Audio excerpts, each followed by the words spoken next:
Amateur Traveler is in its 20th year now, but can you imagine if I had people on the show who had never been to the destination, but had just read about it or seen a movie about it? That wouldn't make any sense at all, and you wouldn't listen. We all know how important it is to receive advice from people who know a destination to get the most authentic local experience. And a great option for experiencing this is Explore Worldwide and their authentic small group adventures, led by local tour leaders, perfect for solo travelers who want to meet like minded people with a desire for adventure. I'm often an independent traveler, but two of my last three trips were with small group tours because they organize everything and it's a lot easier. If you want to recreate the tour I did to Malta, they have a Malta and Gozo Discovery Tour. I'm intrigued by one of their tours called A Taste of Sicily. The company again is Explore Worldwide, and visit exploreworldwide.com to learn more. And thanks to Explore Worldwide for sponsoring this episode of Amateur Traveler. The nights are long, the days are short, and the weather is chilly to downright cold, depending on where you are. It's a good time to slip into a Quince iconic Mongolian cashmere sweaters, which start at only $50. You can treat yourself to everyday luxury at an affordable price with Quince. If you really want to dive into luxury, you can check out their leather handbags, washable silk shirts, and European linen sheet sets. Whatever you're looking for at Quince, all the prices are 50 to 80% less than similar brands, and they do that by partnering directly with top factories and cutting out the middleman. They only work with factories that use safe, ethical, and responsible manufacturing processes. And of course, they use premium fabrics and finishes for that luxury feel in every piece. But you've already heard me rave about my Quince travel pants. Treat yourself this winter without the luxury price tag. Go to quince.com/traveler for 365-day returns plus free shipping on your order. That's QUINCE.com/traveler to get free shipping and 365-day returns. Quince.com/traveler. And thanks to Quince for sponsoring this episode of Amateur Traveler. Got my bags packed, I'm on a roll. I'm heading out there and I'm ready to go. I'm looking real good in my passport photo. Oh, no. Amateur Traveler, episode 584. Today, the Amateur Traveler talks about churches and castles, bison, marshutkas, Lee Harvey Oswald, and an immigrant mouse as we go to Belarus.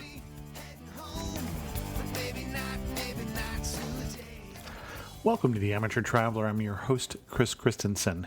We've got two sponsors we'll hear from a little later, but first, let's talk about Belarus.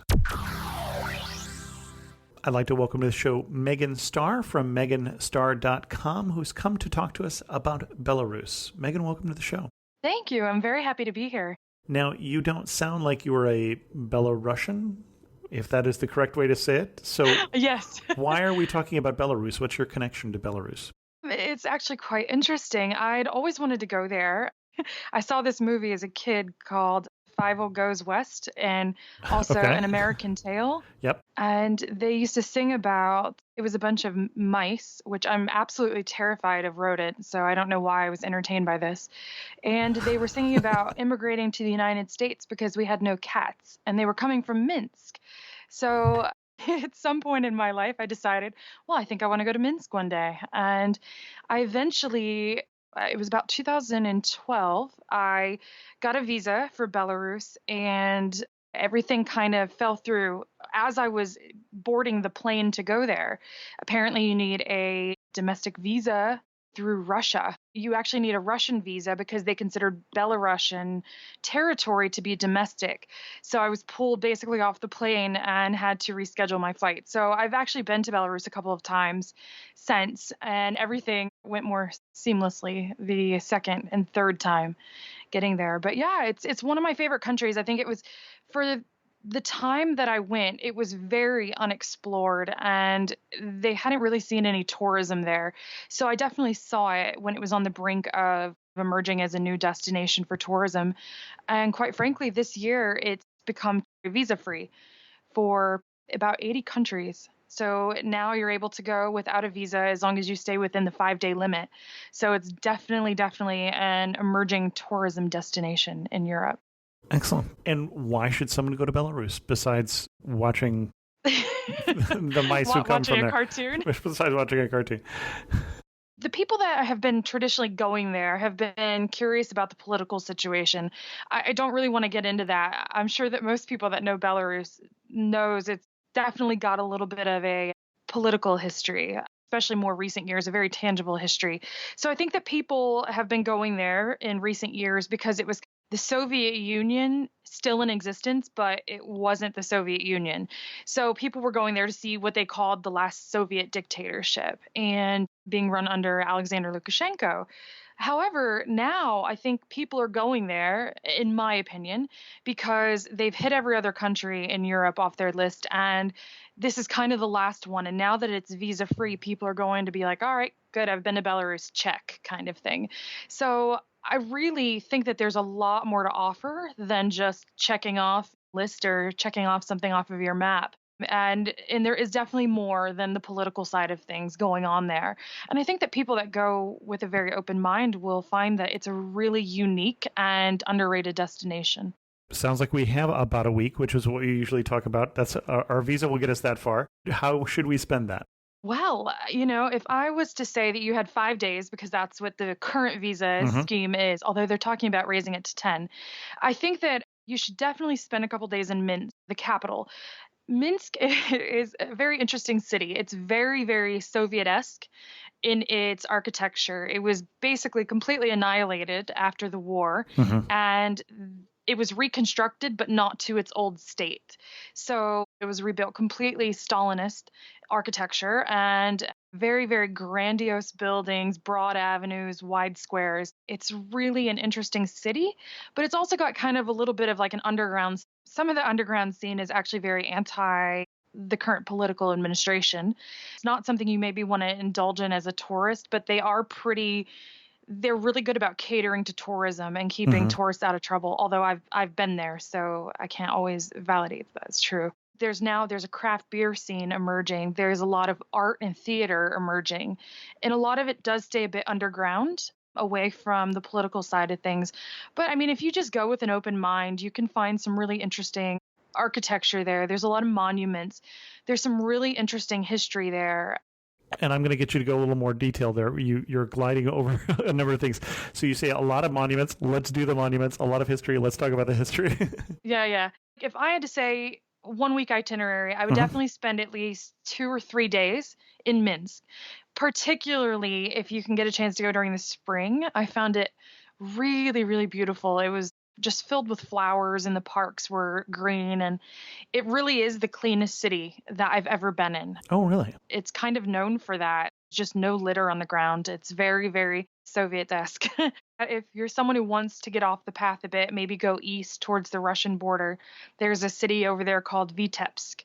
I went there a couple years ago. It's really, really lovely. Absolutely zero tourism, but it definitely has some really cool architecture. And there's a lot of bars and there's a nice little culture there. If you are looking for a more European side of things and not so Russian, you probably want to go more towards the west in Grodno or Brest, which are the two main cities over that way. Very European, very pretty. They sit close to the Polish border, and everybody that I know that's gone to them has really enjoyed them. And they're known for fortresses and in the forest over there that they share with Poland.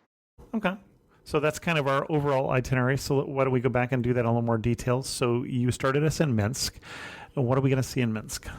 In Minsk, one of the things I think that you're really going to want to visit as soon as you get there, and it's one of my favorite areas, is the Isle of Tears. So it's an island in the middle of the river, and they've dedicated it to the Soviet soldiers that came from Belarus who died in the decade-long war with Afghanistan in the 70s and 80s. It's quite depressing. The architecture and the structures there, it's very depressing. It's showing pictures of grieving mothers and sisters and widows at its base who are grieving the soldiers who have died. But also in that area, there's an area called Trinity, and it's near the Nemiga metro station. So over by Isle of Tears, you'll find this little neighborhood, and it's very charming and old looking and it's got the cobblestone streets. And I think that that offers a nice little break from the rest of Minsk, which is massive gray concrete and a lot of brutalism Hmm. there. So you can find a lot of bars there, restaurants. I've been in quite a few of the bars there, and everybody that you meet there is just very friendly and they're curious and they want to talk to you. So I've actually met some pretty good friends in that area. Favorite bars or restaurants in that area? The one I really like, and I'm not going to say it correctly. Okay. If you go inside, it's supposed to represent an airport Okay. and flying. So the bar top is a massive runway and it's Oh, okay. very Alice in Wonderland. It's very trippy, the whole bar, but it's got a very airport theme. So all the drinks and the menus are the old airport signs that tell you where you're going. I can't remember what those are called, but it's kind of like that. So it's a very, very cool themed bar and it's open, I think, all night. I know I was there until the wee hours of the morning and I ended up meeting a girl there who was a television presenter and movie star in Belarus. And her and I are still friends today, but we met at maybe 4 or 5 a.m. in the morning. So I think it stays open almost all night, if not the entire night. But I cannot remember the name of it. I have it on my website somewhere, but it's in Russian, so I wouldn't pronounce it correctly anyway. So there's some boats on the water that have bars and restaurants, and I usually just swing by any of them and just have a drink and just sit there and chat with people. And it's always a really good time. And what are we drinking in Minsk? I'm definitely a beer fan, but you will be fed vodka most likely by the people that you meet there. I learned that the hard way in the city of Vitebsk. So nobody is shy when they start pouring extra shots of vodka. But I definitely prefer the beer. I actually think that they have quite an underrated beer scene in the country, and it's only getting better. They're known for now entrepreneurial endeavors into the craft beer scene. And they even, as weird as this sounds, there's this app called Untapped, and Hmm. it's for craft beer lovers. Sure. And on this app, they're picking different countries around the world that are using the app, and they're giving them their own badge. And Belarus already has their own badge ahead of so many other countries, which is pretty incredible because the Soviet Union did not allow stuff like this. So, 25 years ago, if you wanted to have a brewery, you couldn't. It was illegal. So it's actually quite a really cool thing when you think about it. And it's definitely nice seeing Belarus move in that direction where people can run their own businesses and not everything be government mandated. Hmm. Let's take a break here and hear from the first of our two sponsors. This episode of Amateur Traveler is sponsored by GoTenna. After Hurricane Sandy, which knocked out all the cell towers, the makers of GoTenna were inspired to create this device, which is a mesh network radio. You connect this device to your cell phone, for instance, and you can connect to other people who have a device like this, whether or not there are cell towers or power or whatever. And not only can you connect to other devices, but you can connect through them to devices still further away. And if you're interested in GoTenna, you can go to gotenna.com, GOTENNA.com. Check the show notes for the links and save $25 by using the code AmateurTraveler25. Thanks to GoTenna for sponsoring this podcast. We should say, in terms of the economy of the country, I mean, this you won't come across as much as a traveler, but it's become a high-tech center. In fact, I've been working with a group from Belarus doing outsourcing, a very competent group too. So it's known for high-tech. So it's not too surprising that a lot of things you expect to see in some of the high-tech places in the U.S. you're seeing in Belarus. Absolutely. I have a friend who owns his own software company in Minsk, and he's actually moving to Canada soon because he wants to be closer to his clients. But him and one of his friends, they founded this company and they do exceptionally well. All their clients are in the US and Canada, mostly in Canada. And he's actually going to be relocating himself to Toronto to be closer to the clients. But all the operations are still staying around Minsk. And I recently worked with a startup in Minsk who was developing a travel app. So I was working with them on reviewing and doing some of the editing with some of the stuff with them behind the scenes. There's definitely a lot of savvy people in that field there, and it's leaking into other sectors. Now I'm hearing that there's some amazing coffee shops that they didn't exist when I was last there. So everything is just up and coming. And it's really cool seeing now that tourism is getting in there and talking about these things, because beforehand, nobody talked about Minsk. They didn't know a thing about Minsk. So now people are saying, oh, there's a cool coffee scene there. There's a cool craft beer scene. And I have a friend who recently went there, and they're going to be going back there within a couple of weeks just because they enjoyed it so much. So it's definitely on people's radar a little bit more these days. Okay. What else are we doing in Minsk? One thing you have to do is you have to visit Independence Square. Okay. So it is very, again, I hate to use this word constantly. It's very Soviet-esque.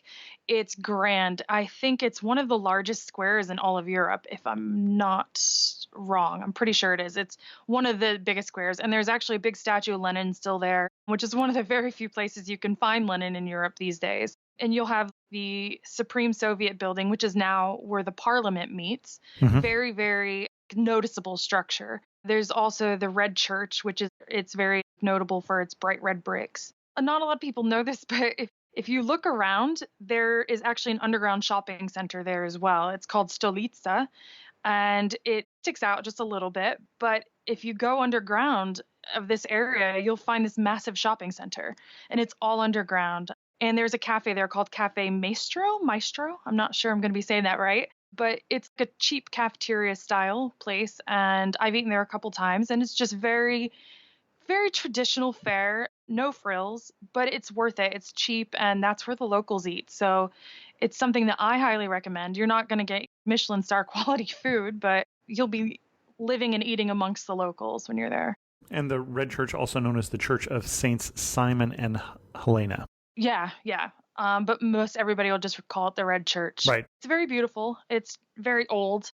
Built in the 1900s. Started in 1905. Yeah, which for... That doesn't seem as old to some of us as it does to others on this podcast. Well, for Minsk, it's old, though. Some of us were around more in the 1900s than others, but... Yeah, but for Minsk, that is very old, because not much withstood the war there. So anything that you see there that looks a little bit older than something else is considered pretty impressive. That square alone is really cool. There's some bars that in the back streets. If you go behind that church and you go a little bit down, there's a bar that I stumbled upon years ago called Hani Bani or Hanny Banny. It's something about bunnies. It's a really tiny bar, very, very local, but I have been there on both of my trips back, and it is so much fun. And you can stay there until the long hours of the night. The locals will always make sure that you have a place at the table, and they'll probably buy you a lot of shots as well. But it's a really, really good time. And it is just tiny. It's the smallest little bar. I've always had fun there. Okay. If we're wanting a little less of the bar scene and a little more of the history, where should I go? There's the National Library, which is where you can go and see a lot of the history within the book. That's a little bit outside the city, so you definitely have to take the metro there. But the library, it's only open, I think, in 2006, and it's actually 22 stories high. One thing that I think is really cool about post-Soviet countries is they have a really, really large appreciation for education and books and culture. In there, I mean, it's actually really flashy. If you go in the evenings, it's lit up and it flashes, and it's really kind of an obscure structure. But inside of it, they've got all kinds of stuff. So it's definitely something that I think is worth seeing if you're into that type of a scene. And when you say lit up, you mean like LED light show? Oh, yeah. Okay. Oh, yeah. The typical Soviet country light show that you'll see, neon lights everywhere. It's very, very flashy and quite fun, I think, at least. I don't know, it gives it a little bit of personality. But also you can go to the Bolshoi Opera and Ballet Theater. To be honest, I wasn't cultured enough when I was there, so that's definitely on the list for the next time when I make it. You've got all kinds of theaters and cultural centers within the city. They really, really have an appreciation for that, but it's always been very government driven. So there's some things going on now that are anti the administration. And there was actually, this isn't necessarily something you're going to find in Minsk these days, because I think that it's kind of been banned a little bit. There was a documentary a couple of years ago about the Belarus Free Theater, and that's what it was called. And it It was a group of people who founded this underground theater, and it was to express how they felt against the government and how they wanted to be free and they wanted to have the freedom to believe in what they wanted to believe. And they built this little community around it. HBO actually ended up buying the documentary and they publicized it all over the world, but everybody ended up being banned from Belarus. So I think that they went to New York at first, and then I think now they've settled in London, and you can actually see their shows regularly in London. So it's quite cool, and it's very abstract. So if you search it, it'll bring up the documentary, and it'll tell you a little bit about modern day, what it's going. But it's something anybody who's interested in Belarus, it's definitely something to tune into and check out. I've seen it twice because I showed it to somebody another time, and it was really, really interesting, I thought. And let's take a break here and hear from our second sponsor. This episode of Amateur Traveler is sponsored by Time Slippers.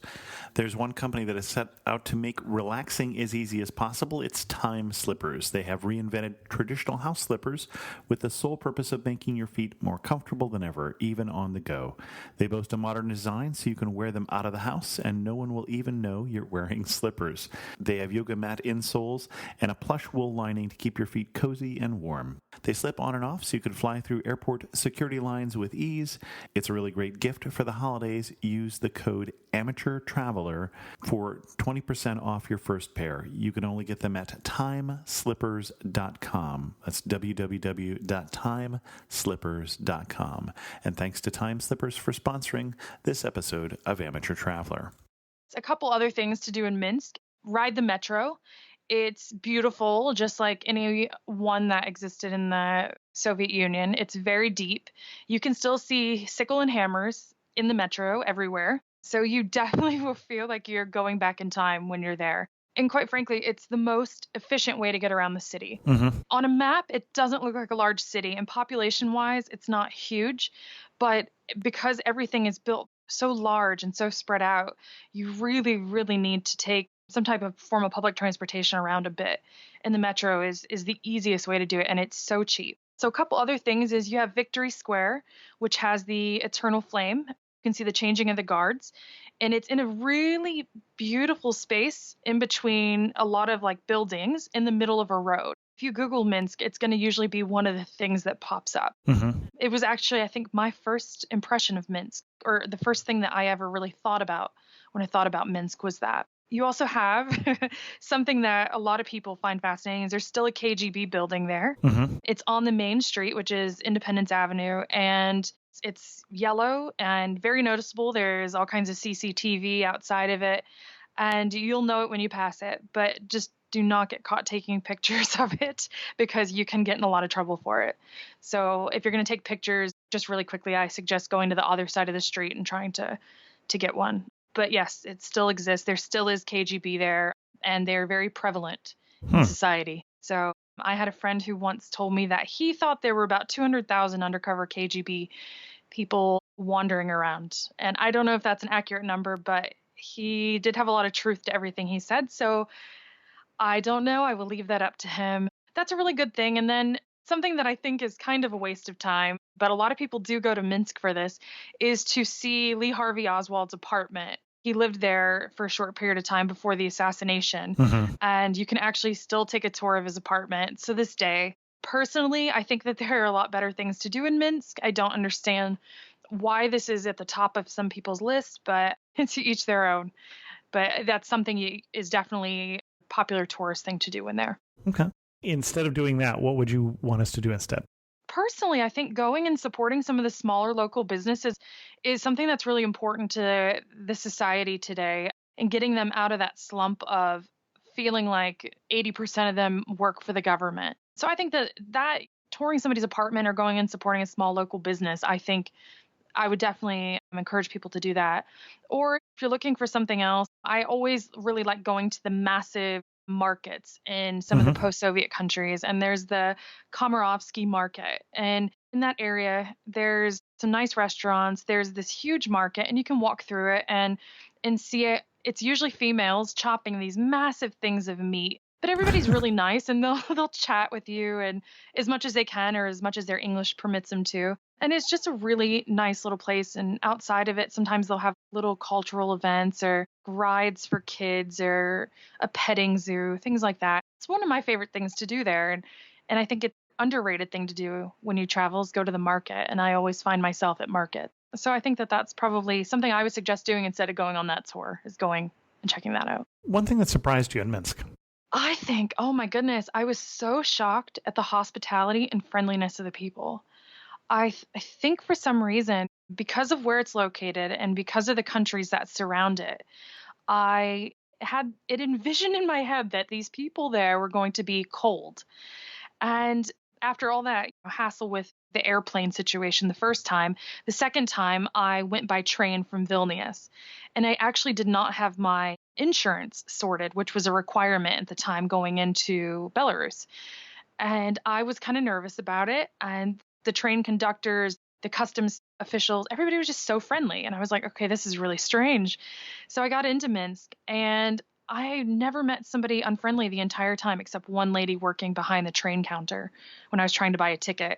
But everybody was so friendly. I came back with an entire group of friends and I ended up going back and visiting them eventually.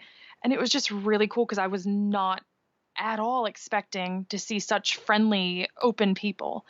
And everywhere I went, you couldn't help but come out with a new phone number or a new Facebook friend. And I was just completely blown away. And I thought it was a fluke. And it happened again when I went the second time. But when I tell people this, and then they go to Belarus, they come back and they say that it happened to them too. So I know it's not a fluke. The people just really are genuinely hospitable and friendly people. I just really want sometime when I ask that question, somebody to say, I was just really surprised how completely mean and unfriendly these people were.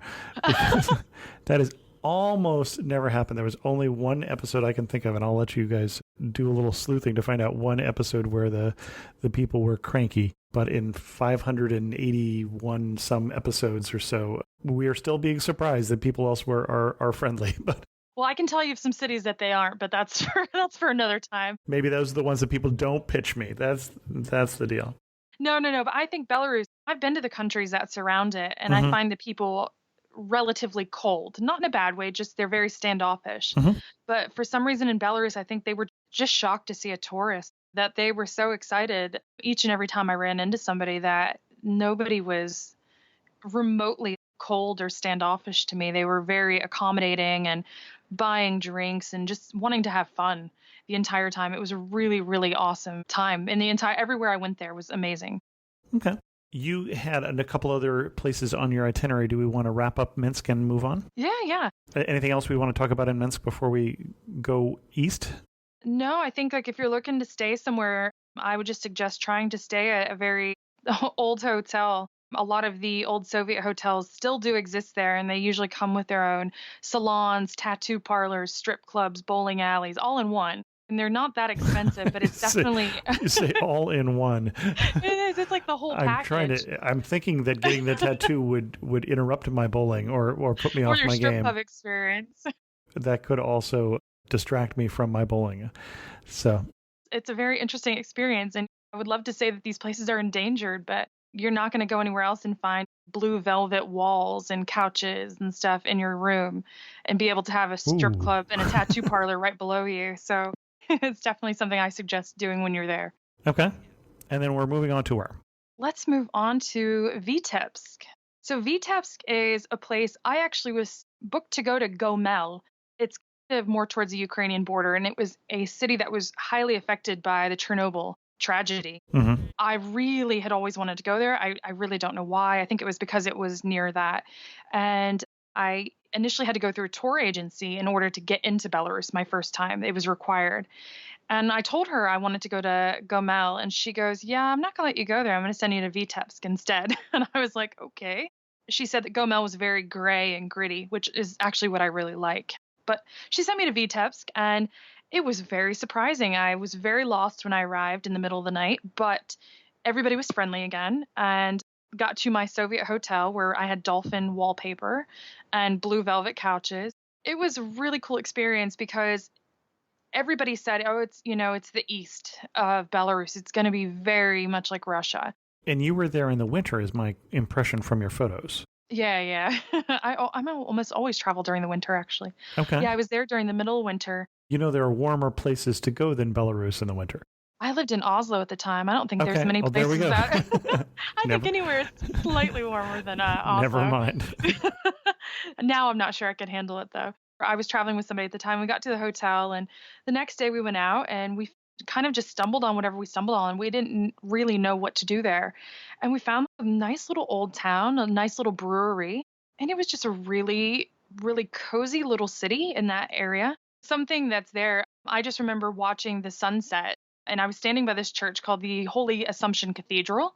Very, very beautiful. It's atop a hill and it's situated right on the river. There's some lovelocks and stuff nearby on a bridge. But I just remember watching this sunset there, and it was absolutely one of the most beautiful sunsets I had ever seen during the middle of winter. So I think it was 4:00 p.m. But it was just absolutely stunning. So I definitely got a very nice taste of a different city when I was there in Vitebsk. And I highly suggest people going out that way if they're looking for something that is a bit different. I mean, most people that go to Belarus, they've heard of Grodno and they've heard of Brest, but nobody really knows of Vitebsk. And I think it's definitely worthy of a little bit of tourism. I think people can keep occupied there for a couple days. So if you're looking to head actually towards the more European side of Belarus and near the border of Poland, you can definitely head out to Brest or to Grodno. I've never met anybody who's hated either city. They've always enjoyed their time there. They come back highly recommending them. But anyway, so Brest is known actually for its fortress, the Brest Fortress, and it's very, very large structures. And a lot of people go out there and they enjoy that side of things if that's something that you're into. There's also in that area and in Grodno, there is the Bielviska forest. And it's actually shared with Poland, and it's home to the European bison, which is a vulnerable species right now. So it's definitely a big part of the culture out there. And if you're going to hear Belarusian spoken in Belarus, you're going to hear it in that area. That they're still speaking Belarusian out there a lot more often than anywhere else in the country. So I definitely suggest both of those if you're looking for something to do. If you're looking for maybe day trips from Minsk alone, there is quite a few options. The UNESCO World Heritage Sites in Belarus actually are all in that region, kind of. So you have the Bielviska Forest, which is on the UNESCO list, and you also have the Mir Castle, which is also on the UNESCO list out that way. And the Mir Castle is actually known for its really old history, and it's also known for being converted into a ghetto for the local Jewish population in 1941 by the German forces. You also have the Niedźwiedź Castle. It's a Polish residential castle out there, and that's also on the UNESCO World Heritage list. So those are some definite day trips that you can take while you're in Belarus, because everything is pretty close to Minsk if you can grab a train or marshrutka out that way.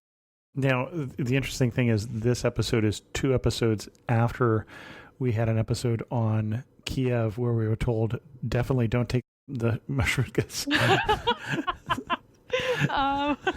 It's just 2 different opinions. That's really all it is. We've talked about taking them before, and so it could be that in Kiev there are better options. So, for instance, in Kiev we were recommending Uber or one of the taxi apps instead. So, in Minsk, you definitely don't have any fast trains. Or in Belarus, you don't have those fast trains that are starting to emerge in Ukraine. And the government still has a nice little handle on a lot of things out that way. So the marshrutka, it's an experience. So sure. So this is the small minibus, usually packed with people. Usually packed with people and wearing massive fur coats. So you even are more packed with people. Probably more so with the massive fur coats in the wintertime. Oh, yeah. Some of us are going to go in the summertime. Oh, I'm claustrophobic.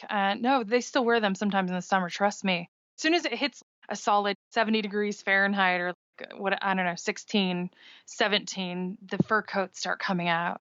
And they'll shove as many people on these as possible. So if you're claustrophobic like I am, you just have to try to enjoy the experience because it definitely is an experience. But I think it's fun to do every once in a while just to get a feel for how the locals travel around, if you can tolerate it. So yeah, you can take a marshrutka out to some of these sites. You can set up a tour, obviously, or you can try taking a train, but the trains are definitely not up to speed with some of the ones in Western Europe or other places, even in Eastern Europe. Okay. Excellent. As we go to wrap this up, anything else we should know before we go to Belarus? One warning you would give. Yeah, one warning I would give is I would definitely try to go with the people in mind and not the politics. I think that they've had a very rough history. Even before what has happened post-Soviet times, the city itself was down to like 50,000 people during the 40s. And then they went through the Soviet times, then they went through the post-Soviet times. Politics is thrown in their face each and every day. I would go there with an interest in the people, an interest in supporting the local businesses, an interest in getting to know people, but try not to speak politics there because I've been bribed there. I mean, I've sat in government offices. This was years ago. It's not any time recently. And just for having an American passport, there are a lot of issues there, but not to discourage people from traveling there. It's just go for the people and don't go to talk about politics because there's so much more to the country than the current political administration. Okay. You're standing in the prettiest spot in all of Belarus. Where are you standing? What are you looking at? I think I probably haven't been there yet, but I'm thinking it's that the forest, the Bielviska forest, where the bison live. I hear it's just stunning, and I've always wanted to go out that way. So I imagine it's there. But if I had to pick somewhere else, maybe a park in Minsk, any of the parks are really beautiful in the spring. Okay. One thing that makes you laugh and say only in Belarus. The person I was traveling with the first time got food poisoning from one of the most popular restaurants in the city. And at the same time, I was being bribed in a foreign person's office for the entire day, my last day in Belarus. And when you say you were being bribed to do what? I'm not really sure. We had to get lawyers involved. The tour company that I went through, basically, I was told it's because I had an American passport. So they were demanding quite a bit of money. Oh, not so much bribe, but a shakedown. Okay. So they basically ended up having to pay the bribe on my behalf because the tour company was responsible for me. But it was a couple $100s, and they were demanding it my last day there. So I had to sit in this hot office, and it was middle of winter with somebody who had food poisoning. Oh, gee. He had a Norwegian passport, and I had an American one. They didn't really care about his, and they were all over mine, though. So it was kind of one of those things. The next day when I saw the EU flag entering on the train into Vilnius or into Lithuania, I almost cried, and I never thought I'd be able to go back, but I did go back, and everything was fine. So it's kind of the experience that happens in Belarus, I guess. But it's getting better, so it's definitely getting better, and I've not run into anybody who's had any issues since I did back in 2013. So do not let that discourage you for traveling there if you were thinking about going. Okay. And that was your first trip to Belarus when that happened? Yeah, definitely left a little impression, but yes. And you made a second trip, which is the interesting thing. I did, to go back to visit all the nice people that I had met. Excellent. Not in that office necessarily, but... Gosh, no, I stayed far away from that the second time. And if you had to summarize Belarus in just 3 words, what 3 words would you choose? I would say misunderstood and a lot of potatoes. That's a lot more than 3 words, but they eat more potatoes than any country I've ever seen. I say this with Ireland in mind. They can tell you 50 ways to make potatoes, and usually I would say 80% of them mean that they cover them in dill. So yeah, potatoes and being misunderstood. If you like interesting places that you don't know where you're going to get when you go there, and you like potatoes, this is your country to travel to. That may have narrowed us down a little bit in terms of who wants to go there. No. I had pretty good food when I was there. It's very hearty. Our guest again is Megan Starr. Megan, where can people read about your travels? Well, you can read about any of my travels on my blog, meganstarr.com. Just my name, Meganstarr. And we'll put links to that in the show notes. And if you wanted to point us at your best post about Belarus, the one that everybody should read, what would that post be? If you want to read about my first experience there, I wrote it into 3 parts, and it is just 100% candid, everything that happened to me the first trip there. And it is very insightful. It talks about that whole experience in the foreign office, the foreign people office. I don't even remember what they called it, but it talks about the entire trip. And it's actually really interesting if you're into Belarus or if you're curious about the country. But don't let that deter you. I also have a post called The 8 Best Things to Do in Minsk, or 8 Things About Minsk that I love. So definitely read that afterwards and get excited and try booking a trip there, because they've made some strides and they definitely deserve the tourism that they're getting. And I really hope to see a lot more people there in 2018. Excellent. Well, Megan, thanks so much for coming on the show and sharing with us your love for Minsk and Belarus. Thank you very much for having me. I really appreciate it, and I've enjoyed talking about it. In news of the community, I mentioned we're back from India, and more about that in the future for the Amateur Traveler trip. Next year, the plan is to go to Central Europe, and I do have a quote for that, and I'm hoping to put that up here in the next couple weeks. One warning, I'm getting a fair amount of interest about this trip. We've never sold out an Amateur Traveler trip. This might be the one. When we do put that up there, the first people will know are the people who are in that private Facebook group, amateurtraveler.com/trips. So if you think you want to go on this one, I would join that group so you know what's going on. The second group will probably be the people in the newsletter. So that would be a good thing to subscribe to the newsletter too, so you don't miss it. Again, if you want to go. If you don't want to go, don't worry about it. And that trip again is to Prague, and Krakow and Budapest will include a wine festival as well as a food festival, a visit to a salt mine, which I think is going to be really cool, as well as a visit to Auschwitz, which is going to be interesting, but obviously very sobering. Should be a good trip. In other news, I heard from Raid this week, who said, I've just started listening to your podcast since you were one of the few who's covered my country, the Maldives. I've been hooked ever since and was especially excited after listening to your Eastern Taiwan episode. And let me say, I was really interested in that episode as well. It has definitely put the Eastern Taiwan on my map if you haven't heard it. And Raid says, I've always wanted a mountain setting, hiking, or biking holiday. But since Taiwan would involve a visa, I'm searching for alternative hilly holiday areas, such as Munnar in southern India. Love your podcast, Raid. If you have suggestions, how about putting those as a comment on this episode in the Facebook group, facebook.com/amateurtraveler. And oddly enough, I heard from Mary in the last 2 weeks, who also was interested in that particular episode and was looking for a PDF of the interview transcript. I don't have those normally, but was able to create one for her. Oh, and Dick Jordan, who has been on the show talking about Lassen, is a listener of This Week in Travel as well, the other one of the other two travel podcasts I do, brought this to my attention. There was a New York Times story about travel podcasting. Travel podcasting comes of age, and there were two nice mentions of podcasts I do in that show, the nicest one being the mention of Amateur Traveler. So if you happen to be someone who read that story and came to Amateur Traveler, I would love to hear from you, because usually when we get those stories, even something in the New York Times, even something with a link, as they did from the online version, it's not as impactful, for instance, as being on other podcasts. But if you did hear about Amateur Traveler through the New York Times, please let me know. I'm always curious.